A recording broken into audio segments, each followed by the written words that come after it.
आप देख रहे हैं VYTV 18 लाइव, विचार, समाज और सच्चाई का मंच। कानपुर नगर में श्याम नगर में हुए लूट के मुकदमे में अभियुक्तों की पुलिस मुठभेड़ में हुई गिरफ्तारी। 10,73,000 रुपए की बरामदगी हुई है। लूट की घटना का खुलासा करने वाली टीम को पुलिस आयुक्त द्वारा 1 लाख रुपए की धनराशि से पुरस्कृत करने की घोषणा की गई है। मामले में प्रारंभिक स्तर पर वादी द्वारा FIR दर्ज नहीं कराई जा रही थी तथा इसे आपसी झगड़े का मामला बताया जा रहा था। मामले में पुलिस टीम को परिस्थितियों के आधार पर संदेह हुआ। प्राथमिक जानकारी एवं तथ्यों के विश्लेषण से यह स्पष्ट हुआ कि लगभग 8 लाख की लूट की घटना हुई है, जबकि वादी रिपोर्ट दर्ज कराने से इनकार कर रहा था।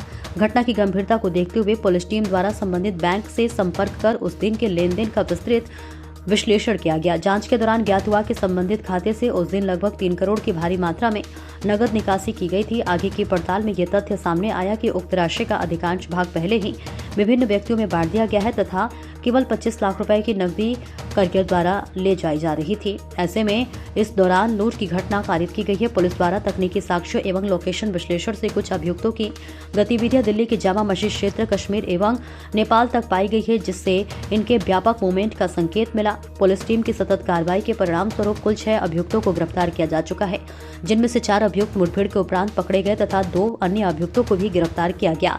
इनमें 2 अभियुक्त रेकी करने वाले थे, जो पिछले वर्ष अक्टूबर से इस घटना की योजना बना रहे थे तथा कई बार रिहर्सल भी कर चुके थे।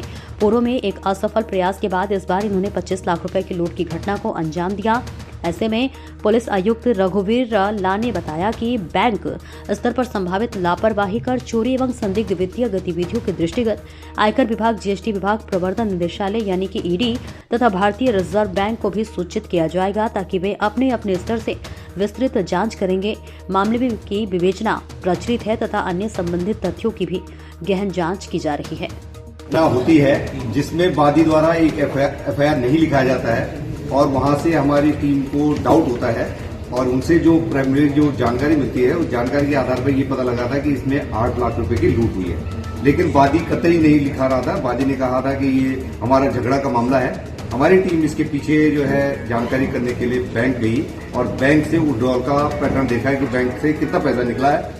उसकी और जो लुटेरों की जानकारी करते करते हमको ये पता लगा है कि कुछ लोग इनमें से दिल्ली में जामा मस्जिद में उनके लोकेशन पे ले हैं, कुछ का कश्मीर और नेपाल में भी इनकी मोबिलिटी का पता लगा। इतने बीच में हमारी टीम ने बैंकों की स्टडी करने के बाद ये देखा कि बैंक से भारी मात्रा में उस दिन 3 करोड़ 20 लाख रुपया कैश विड्रॉल हुआ था और ये पता लगा कि बाकी पैसा है वो बांट चुके थे कैश में और केवल जो है 25 लाख रुपया ही वो उनके कैरियर ले जा रहे थे और उनके साथ ये घटना हुई थी।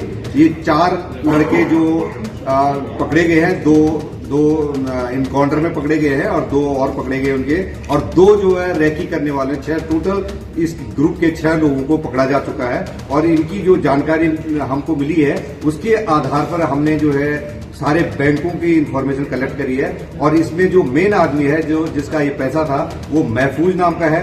उसने अब तक उनके 14 खाते शुरुआती दौर में हमें पता लगा था और एक ही बैंक से, IDFI बैंक से उन्होंने 2.25 साल में 850 करोड़ रुपए का विड्रॉल, कैश विड्रॉल कर रखा था। बाद में हमने और बैंकों से जानकारी करी तो उनके 12 बैंकों से 68 खातों से करीब 1600 करोड़ रुपए का कैश विड्रॉल हुआ है। इनमें आसपास में फतेहपुर, उन्नाव और कानपुर से भारी मात्रा में इसमें पैसे डाले गए हैं और फिर पैसे का विड्रॉल हुआ है। हमारी टीम इसमें लगी हुई थी। ये कैश विड्रॉल हो रहा है तो कहीं एंटी नेशनल एक्टिविटी में तो इन्वॉल्व यूज नहीं हो रहा है। तो ये जो लड़के जब अभी जो पकड़े गए हैं उनसे पूछताछ करी गई है और क्योंकि ये क्रिमिनल है, शुद्ध रूप से लुटेरे थे, इनके पास सूचना थी, इसके आधार पर इन्होंने लूट की घटना करी।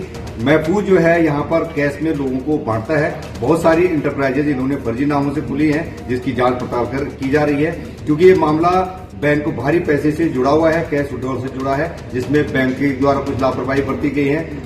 टैक्स चोरी के जो है इसमें हमको सामने दिख रहा है, तो इसलिए हम लोग इसमें income tax department, GST department, ED और RBI को अनुरोध करेंगे कि वो भी अपने स्तर पर इसकी जांच पड़ताल कराएं। सर, जो पैसा उठाया गया था क्या वो भी इसमें आरोपी बनेंगे?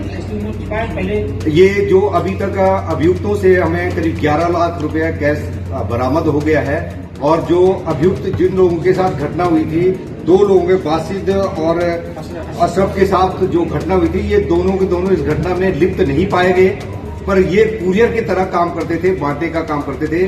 जो महफूज है जिसका पैसा था, ये उसके लिए काम करते थे, उसका कुरियर का काम करते थे।